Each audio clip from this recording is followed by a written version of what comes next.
Halo semuanya, balik lagi bareng Cica dari Forgotten Kid. Karena Bang Rapenya masih belum sehat, untuk sementara waktu, Cica yang bawain alur ceritanya ya. Semoga kalian bisa terhibur, dan tanpa banyak basa-basi yuk kita check this out aja alur ceritanya.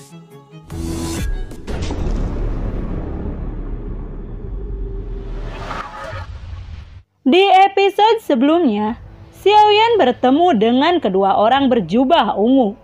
Dia berkata bahwa dia dari Kuildan dan ingin bertemu temannya dari klan Yao. Xiaoyan lalu berkata, "Baiklah, kalau begitu tolong tunggu sebentar. Aku akan mencari temanku dulu dan memintanya menyiapkan minuman untuk kita," ucap dari Xiaoyan. Pria berjanggut mengangguk dan berkata, "Lumayan dapat minuman," ucap pria berjanggut. Saat Xiaoyan baru saja melangkah, pria berjanggut berkata, "Kekuatan jiwa ternyata sudah di tingkat dunia ya. Bagaimana caranya? Aku telah terjebak di puncak kerajaan kekaisaran, dan aku tidak bisa menerobos," ucap pria berjanggut. Xiaoyan tersenyum dan berkata, "Mungkin aku bisa membantumu," ucap Xiaoyan. Kedua orang itu terkejut dan berkata, "Benarkah?" Xiaoyan lalu mengangguk. Dua cahaya ungu tiba-tiba ditembakkan dari mata Xiaoyan ke arah kepala dua orang itu. Kedua orang itu tampak seperti berhalusinasi. Xiaoyan mengepalkan tangannya. Pedang besar pun muncul. Dia segera melesat ke arah kedua orang itu. Api surgawi segera dilarikan ke pedangnya. Xiaoyan segera menghantamkan pedangnya. Pang! Pang! Kedua orang itu segera lenyap menjadi abu, menyisakan cincin penyimpanan mereka. Xiaoyan segera mengambil cincin itu. Lalu dia merasakan ada 5 kekuatan jiwa mengunci dirinya. Dia juga merasakan ada beberapa orang yang mendekatinya. Setelah beberapa saat, 5 sosok muncul. Xiaoyan segera melesat memasuki lubang cacing. Seorang pria parubaya yang mengenakan jubah emas berkata, "Kamu tetap di sini. Berjaga-jaga jika dia kembali. Sisanya ikut aku," ucap pria parubaya. Pria parubaya itu pun memimpin masuk ke dalam lubang cacing. Xiaoyan muncul di sebuah lereng bukit yang sunyi di pulau kecil. Xiaoyan bersembunyi di balik pohon besar dan melihat ke arah pintu masuk lubang cacing. Xiaoyan bersembunyi di balik pohon besar dan melihat ke arah pintu masuk lubang cacing. Dia pun menelan ramuan kuning pucat. Tubuh Xiaoyan pun menjadi berkamuflase dengan lingkungan sekitar. Tidak lama, 4 sosok pun muncul dari lubang cacing. Xiaoyan bergumam, "Kenapa hanya ada 4? Di mana yang satunya? Atau mungkin mereka meninggalkan satu orang di sana dan menunggu keluar," ucap dari Xiaoyan di dalam hatinya. Keempat sosok itu segera menyebarkan persepsi spiritualnya. Setelah beberapa saat, mereka menarik kembali persepsi spiritualnya.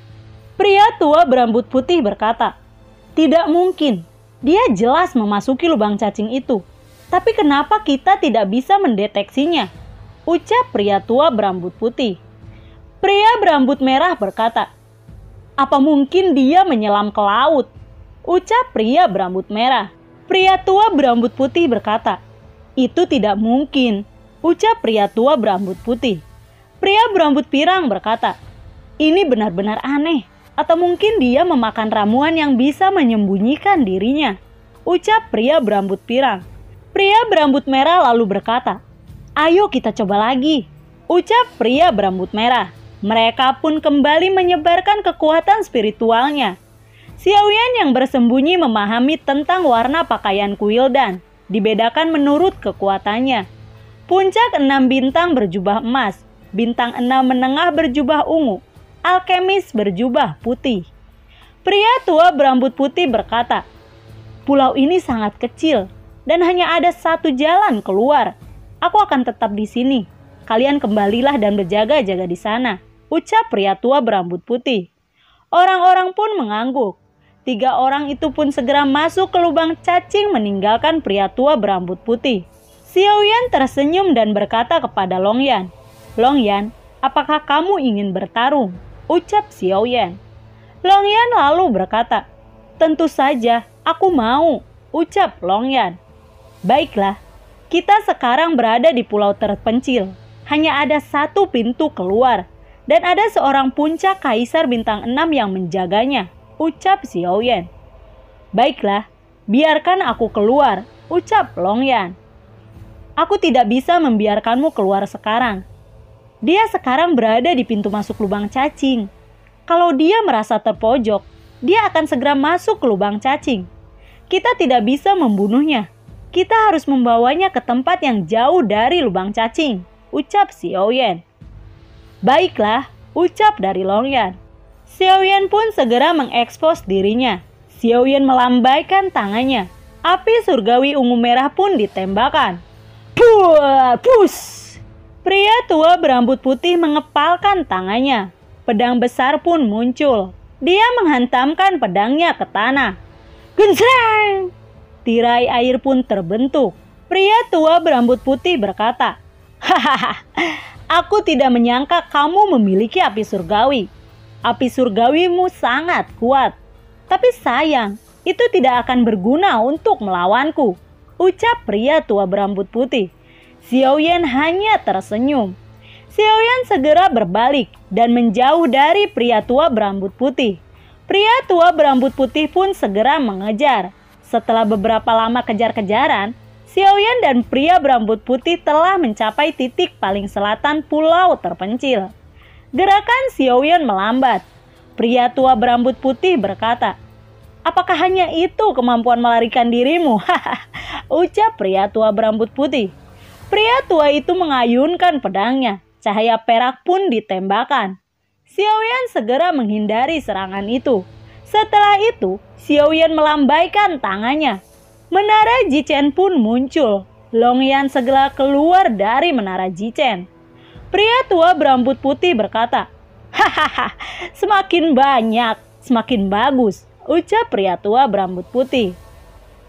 Long Yan mengepalkan tangannya. Tombak emas pun muncul. Dia segera melesat ke arah pria tua berambut putih. Tombak di tangannya dihunuskan. Treng, bentreng! Pria tua berambut putih menangkis serangan Xiao Yan. Pria tua itu menghantamkan kakinya. Bang, buang! Long Yan terpental ke arah Xiao Yan. Xiao Yan lalu berkata, "Kamu tidak apa-apa?" tanya Xiao Yan. Long Yan pun berkata, "Aku baik-baik saja," ucap dari Long Yan. Pria tua berambut putih berkata, "Hahaha, harus kuakui, kamu memang sangat berani karena tidak takut melawan seorang puncak kaisar bintang 6, ucap pria tua berambut putih. Tubuh Long Yan membengkak dan berubah menjadi naga. Long Yan pun mengaum. Melihat itu, pria tua berambut putih berkata, "Seekor naga," ucap pria tua berambut putih. Long Yan segera melesat ke arah pria itu. Bang, buang, buang, buang, buang. Pria tua itu terpental ke belakang. Pria tua berambut putih berteriak, "Kamu meremehkanku, bocah," ucap pria tua berambut putih. Tubuh pria tua itu berubah menjadi harimau putih dengan panjang 20 meter. Xiao Yan segera berteriak, "Hati-hati Long Yan," ucap Xiao Yan. Xiao Yan mengepalkan tangannya. Pedang besar yang dialiri api surgawi pun muncul. Xiao Yan segera melesat ke arah pria tua itu. Pedang besar diayunkan. Bentang, bentang, buar, buar. Pria tua itu terpental. Badai api menyebar. Pria tua itu berkata, "Brengsek kamu Xiao Yan." Pria tua itu segera melesat ke arah Xiao Yan. Cakarnya diayunkan. Bak, pik, bak, bu, dua. Xiao Yan menangkis serangan itu. Pria tua itu kembali mengayunkan cakarnya. Namun Long Yan segera datang menghadang serangan itu dengan armor Thor di tubuhnya. Luntuang, duar. Xiao Yan segera berteriak, "Long Yan, hajar dia," ucap Xiao Yan. Long Yan segera menghantamkan cakarnya. Duar, ding, dung, duar. Xiao Yan mengulurkan tangannya. Telapak tangan energi ditembakkan. Duar. Pria tua itu terpental. Xiao Yan segera ke samping Long Yan dan bertanya, "Kamu baik-baik saja?" tanya Xiao Yan. Long Yan berkata, "Aku baik-baik saja," ucap dari Long Yan. Kalau begitu, kamu kembalilah dulu ke menara. Kita akan keluar dari sini dulu, ucap dari Xiaoyan. Longyan kembali masuk ke menara dan Xiaoyan memasuki lubang cacing dan kembali ke klan Yao. Setelah kembali ke klan Yao, Xiaoyan segera menghampiri penjaga dan melepaskan topeng di wajahnya. Penjaga berkata, "Xiaoyan, kenapa kamu kembali?" tanya penjaga. Xiaoyan berkata, "Aku ada sesuatu yang tertinggal," ucap Xiaoyan. "Hahaha, untung saja kamu ingat. Kalau begitu, masuklah," ucap penjaga itu. Xiaoyan pun segera masuk ke klan Yao dan pergi ke hutan. Dia juga melakukan pendeteksian untuk memastikan tidak ada orang di dekatnya. Menara Jichen kembali muncul dan Longyan pun keluar. Longyan bertanya, "Di mana ini?"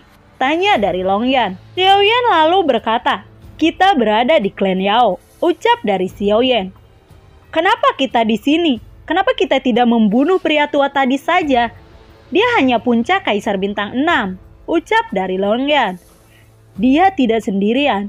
Kita harus membunuh Kaisar Bintang 6 menengah terlebih dahulu. Setelah itu, kita bunuh puncak Kaisar itu," ucap dari Xiaoyan. "Baiklah, aku mengerti," ucap dari Longyan. Xiaoyan pun memimpin Longyan keluar klan Yao.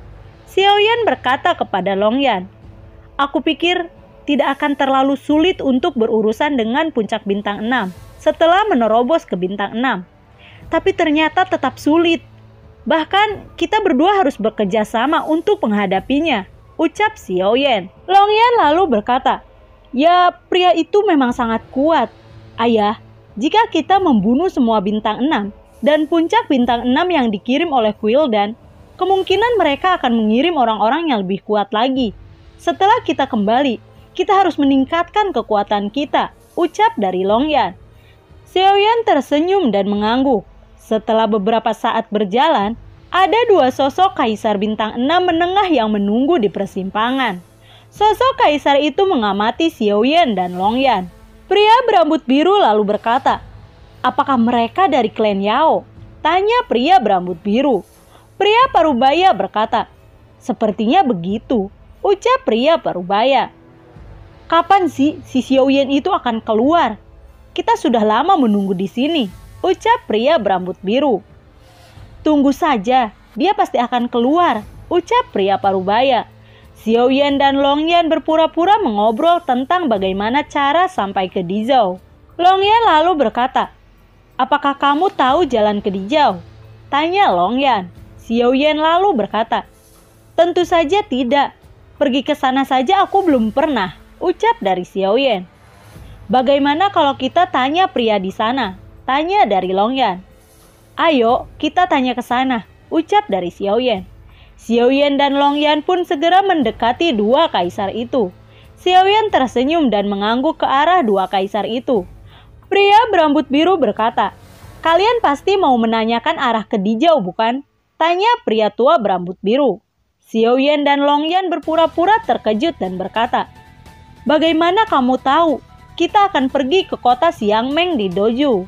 tanya Xiaoyan.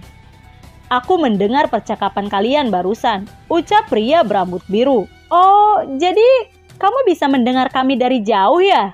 "Oh iya, kami berada di puncak Kaisar Bintang 5. Apakah kalian berdua berada di Kaisar Bintang 6? tanya dari Xiaoyan. "Ya, tapi kami hanya berada di Kaisar Bintang 6 menengah," ucap pria berambut biru. Petir tiba-tiba melonjak dari tubuh Longyan. Longyan menghunuskan tombak petir ke arah pria berambut biru. Cus! Pria berambut biru itu seketika mati. Pada saat yang sama, Daoqi Xiaoyan juga melonjak. Pedang besar pun muncul di tangannya. Dia segera mengalirkan api berwarna ungu ke pedang itu. Pedang itu segera diayunkan. Wush! Tapi pria parubaya itu berhasil menghindari serangan Xiaoyan. Pria parubaya dengan cepat berlari menuju lubang cacing yang menuju ke platform tinggi. Xiaoyan mengeluarkan menara Jichen dan memasukkan Longyan kembali ke menara. Setelah itu dia mengejar pria parubaya itu. Pria parubaya itu berkata, "Tidak mungkin. Kenapa dia bisa sangat cepat?" ucap pria parubaya. Pria parubaya itu meraung, seteguk darah dimuntahkan. Kecepatan berlarinya meningkat. Ini adalah metode membakar vitalitas untuk sementara meningkatkan kecepatan. Xiaoyan menyebarkan api surgawi ke seluruh tubuhnya. Kecepatannya juga meningkat. Namun, dengan kecepatan Xiaoyan pun berhasil menyusul pria parubaya itu. Pedang besar yang dialiri api surgawi pun segera dihantamkan ke arah pria parubaya. Blentreng, treng! Pria parubaya itu seketika mati, tubuhnya menjadi abu. Di kejauhan, Xiaoyan melihat sosok yang akan memasuki lubang cacing yang mengarah ke pulau terpencil. Xiaoyan menyentuh topeng yang dia gunakan dan ternyata mengalami kerusakan. Xiaoyan lalu berkata, "Bagaimana bisa rusak begini?" ucap Xiaoyan. Xiaoyan melepas topeng yang rusak dan segera mendekat ke lubang cacing. Terlihat ada pria berambut pirang dan wanita di sana. Pria pirang berkata kepada wanita itu, "Fire Beast, kamu tunggu di sini. Aku akan masuk," ucap pria pirang. Wanita itu lalu berkata, "Baiklah," ucap wanita itu. Pria berambut pirang melangkah masuk ke lubang cacing, sementara si wanita sedikit menjauh dari lubang cacing. Xiaoyan perlahan maju dan masuk ke lubang cacing untuk mengikuti pria berambut pirang. Saat Xiaoyan muncul di pulau terpencil, pria berambut pirang itu sudah tahu jika dia diikuti. Terlihat dia sudah siap untuk bertempur. Xiaoyan tersenyum dan berkata, "Oh, aku ketahuan ya," ucap dari Xiaoyan. Pria berambut pirang lalu berkata, "Brengsek kamu," ucap pria berambut pirang. Xiaoyan mengepalkan tangannya. Pedang besar kembali muncul dan segera diayunkan ke arah pria berambut pirang. Blentreng, blentrong, blentreng. Pria pirang itu berhasil menghindar. Pria pirang bergumam, "Kenapa orang ini menyerang kami? Apakah dia tidak takut kepada Kuildan? Atau jangan-jangan dia..." ucap pria pirang dalam hatinya. Pria pirang lalu berkata kepada Xiaoyan, "Apakah kamu Xiaoyan?" tanya pria pirang. Xiaoyan hanya tersenyum. Pria pirang kembali berkata, "Kuanggap senyumanmu sebagai iya," ucap pria pirang. Pria pirang mengangkat tangannya, lalu dihantamkan ke tanah. Buang, buang. Bayangan hitam besar tiba-tiba muncul di sampingnya. Itu adalah golem boneka puncak bintang 6 yang terbuat dari logam. Golem itu segera bergerak dan menghantamkan tinjunya ke arah Xiaoyan. Boing! Xiaoyan terpental. Pria pirang itu melambaikan tangannya. Angin pun ditembakkan ke arah Xiaoyan. Tiba-tiba, Longyan muncul menangkis serangan itu. Angin yang ditembakkan itu seketika lenyap. Xiaoyan berkata, "Longyan, kamu urus si pirang itu. Aku akan melawan golem itu," ucap Xiaoyan. Longyan pun mengangguk. Tubuhnya segera membengkak menjadi naga. Pertarungan antara Longyan dan pria pirang itu pun meletus.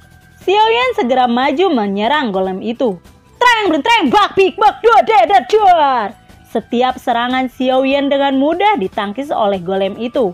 Xiaoyan bergumam, "Jika terus begini, aku akan kehabisan tenaga dan mati," ucap Xiaoyan di dalam hatinya. Xiaoyan melambaikan tangannya. Api ungu pun menyebar ke arah golem itu.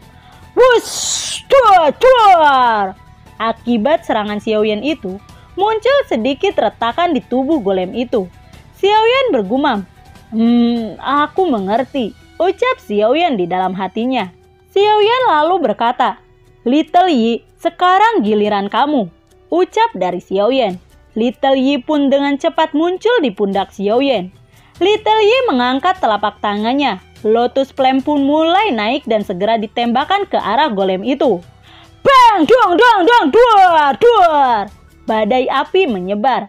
Retakan di tubuh golem itu menyebar. Saat retakan golem menyebar, pria pirang bisa merasakannya.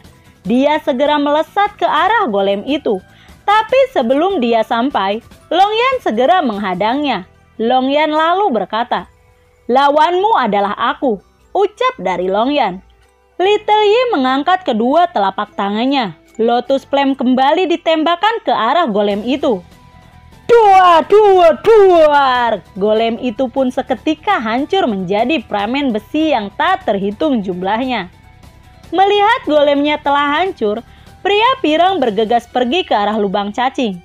Xiaoyan, Little Yi, dan Longyan segera mengejar pria pirang itu. Longyan menembakkan petir, Little Yi menembakkan Lotus Flame ke arah pria pirang. Tapi pirang itu berhasil menghindari serangan mereka. Xiaoyan menyebarkan kekuatan spiritualnya menangkap pria pirang. Longyan dan Little Yi kembali menembakkan serangan. Wush, wush, duar, duar, duar. Pria pirang itu seketika mati. Tubuhnya hangus terbakar oleh Lotus Flame. Xiaoyan berkata, "Tidak kusangka, cukup sulit untuk melawannya," ucap Xiaoyan. Longyan lalu mengangguk. Longyan lalu berkata, "Apakah kita akan membunuh wanita yang di luar juga?" tanya dari Longyan. "Kurasa tidak," ucap dari Xiaoyan. "Kenapa?" tanya dari Longyan. "Entahlah, dia wanita dari Kuildan, dari klan Dan Mao. Dan sepertinya dia bukan orang jahat," ucap Xiaoyan. "Lalu kita harus bagaimana? Apakah ayah akan membiarkan wanita itu membunuh kita?" ucap dari Longyan. Nasib suku Danmo sangat tragis. Mereka dibunuh dan dijadikan budak oleh klan yang memiliki kekuatan seperti Kuildan.